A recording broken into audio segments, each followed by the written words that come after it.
Beetroot சாதம். Beetroot basmati அரிசி மசாலா மற்றும் மூலிகைகள் சேர்த்து தயாரிக்கப்படும் ஒரு சுவையான மற்றும் ஆரோக்கியமான ஒரு பானை சாத ரெசிபியாகும். இந்த எளிய புலாவ் பாணி உணவு மிக விரைவாக தயாரிக்கக்கூடியது, மேலும் இது வழக்கமான உணவுகளைத் தவிர வேறொன்றும் இல்லை. முழுமையான உணவாக இதை வெற்று தயிர் அல்லது ரைத்தாவுடன் பரிமாறவும். இன்னைக்கு லஞ்ச் பாக்ஸுக்கு ஒரு ஹெல்த்தியான பீட்ரூட் சாதம் தாங்க. ரொம்ப சிம்பிளான மெத்தட்ல எப்படி செய்யலாம்னு பார்க்கலாம். அதுக்கு ஃபர்ஸ்ட் ஒரு கடாயில 2 டேபிள் ஸ்பூன் எண்ணெய் விட்டுக்கோங்க. கடுகு, உளுந்தம் பருப்பு, கடலை பருப்பு சேர்த்து எல்லா புரிஞ்சதையுமே கருவேப்பிலை சேர்த்திக்கோங்க. ஒரு பெரிய வெங்காயம் கட் பண்ணி சேர்த்துக்கலாங்க. 2 வரமிளகாய் கிள்ளி சேர்த்திட்டு வெங்காயம் வரமிளகாயில வணங்கினதையும் ஒரு பீட்ரூட்டை தோல் சீவிட்டு வாஷ் பண்ணிட்டு திருகி சேர்த்துக்கோங்க. இல்லாட்டி மண் வாசனை வரும். அதனால தோல் சீவினதுக்கு அப்புறம் நல்லா பீட்ரூட்டை வாஷ் பண்ணிட்டு இந்த மாதிரி திருகி சேர்த்துட்டு உப்பு போட்டு ஒரு சொட்டு தண்ணி கூட ஊத்த வேண்டாங்க. பீட்ரூட்லயே தண்ணி நல்லா வரும். ஒரு 5 நிமிஷம் மீடியம் ஃபிளேம்ல மூடி வச்சீங்கன்னாவே நல்லா பீட்ரூட் வெந்து வந்துரும். அதுக்கப்புறம் நம்ம ஒயிட் ரைஸ் போட்டு நல்லா கிளறி எடுத்துக்கலாங்க. ரொம்ப ரொம்ப டேஸ்டா இருக்கும். தண்ணி கொஞ்சம் கூட சேர்த்த வேண்டாங்க. அதுல வர தண்ணிலேயே நம்மளுக்கு இந்த மாதிரி கிடைச்சிரும். தண்ணி விட்டீங்கன்னா சாதம் கொதங்கிற மாதிரி போயிரும். இந்த மாதிரி ஒரு 5 நிமிஷத்துல பீட்ரூட் சாதம் ரெடி பண்ணிடலாங்க. ட்ரை பண்ணி பாருங்க, நல்லா இருக்கும். இன்னைக்கு ஸ்நாக்ஸுக்கு சிவப்பு அவல் தாங்க. அவல் ஒரு டைம் வாஷ் பண்ணிட்டு தண்ணியெல்லாம் ட்ரெயின் பண்ணிட்டு ஒரு 1/4 மணி நேரம் ஊற வச்சிருங்க. அதுக்கப்புறம் ஒரு அரை வாழைப்பழம் கட் பண்ணி சேர்த்துட்டு நாட்டு சக்கரை சேர்த்திக்கோங்க. நான் பனங்கல்கண்டு பவுடர் சேர்த்திட்டேன்.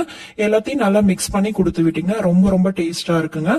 அவல்ல அயன் கண்டென்ட் ஜாஸ்தியா இருக்கறனால குழந்தைகளுக்கு பிரெயின் டெவலப்மெண்ட்டுக்கு யூஸ் ஆகுங்க. கண்டிப்பா வாரத்துல ஒரு நாளைக்கு அவல் கொடுத்து விட்டுக்கோங்க.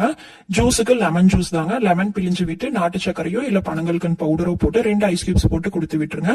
லெமன் நம்மளோட பித்தத்தை நல்லா குறைக்குங்க. பாடி ஹீட்டை தணிச்சிட்டு கூலிங்கா வச்சுக்குவோம். வாட்டர் பாட்டிலுக்கு 6-7 பிளாக் கிரேப்ஸ் தாங்க.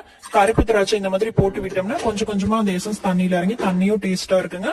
அவங்களுக்கு கான்ஸ்டிபேஷன் பிரச்சனையும் வராது. அவ்வளவுதான் இன்னைக்கு லஞ்ச் பாக்ஸ் வேணும். சூப்பரா முடிஞ்சு. என்னோட மார்னிங் ரொட்டீன் ஜீரகம், சோம்பு, வெந்தயம் 3மே பவுடரா அரைச்சு வச்சு ட்ரிங்கா குடிக்கிறதாங்க. இது எப்படி பவுடரா அரைக்கிறதுன்ட்டு இந்த வீடியோக்கு மேல ரிலேட்டட் வீடியோல வெயிட் லாஸ் ட்ரிங்க் டைட்டில் கொடுத்திருக்காங்க. செக் பண்ணி பாத்துக்கோங்க. அடுத்து இன்னைக்கு ஃபேட் கட்டர் ட்ரிங்க்கு நெல்லிக்காய் டீ தான் எடுத்துக்கிட்டாங்க. 2 நெல்லிக்காய குட்டி குட்டியா கட் பண்ணி மிக்சி ஜார்ல போட்டு 2 பல்ஸ் மூடி விட்டு இந்த மாதிரி கொரகொரப்பா அரைச்சு எடுத்துட்டு ஒரு 5 நிமிஷம் மீடியம் ஃபிளேம்ல வச்சு நல்லா கொதிக்க விட்டுக்கோங்க. நெல்லிக்காயில் இருக்கிற எசன்ஸ் எல்லாம் இறங்கட்டும்.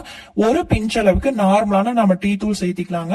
அப்படி சேர்த்தும் போது நம்மளுக்கு கிரேவிங்ஸ் குறைஞ்சுக்கும். டீ குடிக்கிற கிரேவிங்ஸ் குறைஞ்சுக்கும். கருப்பட்டியோ இல்ல நாட்டு சர்க்கரையோ சேர்த்து இந்த மாதிரி குடிச்சுக்கோங்க. டேஸ்ட் வைஸும் நல்லா இருக்கும்.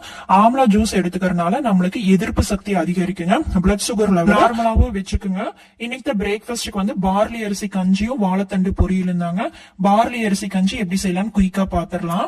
1 டம்ளர் அளவுக்கு பார்லி அரிசி மீடியம் ஃபிளேம்ல வச்சு நல்லா நிறம் மாற வரைக்கும் வறுத்துக்கோங்க. வறுத்துட்டு ஆற வச்சுட்டு மிக்சி ஜார்ல பல்ஸ் மோட்ல வச்சு கொரகொரப்பா அரைச்சிட்டு நம்ம தண்ணியில வச்சு போட்டு காய்ச்சிக்கலாங்க. சீரகம் மட்டும் போட்டு காய்ச்சுமோ நல்ல பார்லி அரிசி மனமா இருக்கும். ஒரு 5 நிமிஷம் காய்ச்சினீங்கன்னாவே இந்த மாதிரி கெட்டி ஆயிக்கும். அரிசியும் வெந்துருங்க. தயிர், உப்பு, ஆனியன் சேர்த்து சாப்பிடுவோம். செம்ம டேஸ்டா இருக்கும். நாளைக்கு பார்க்கலாம். Bye by.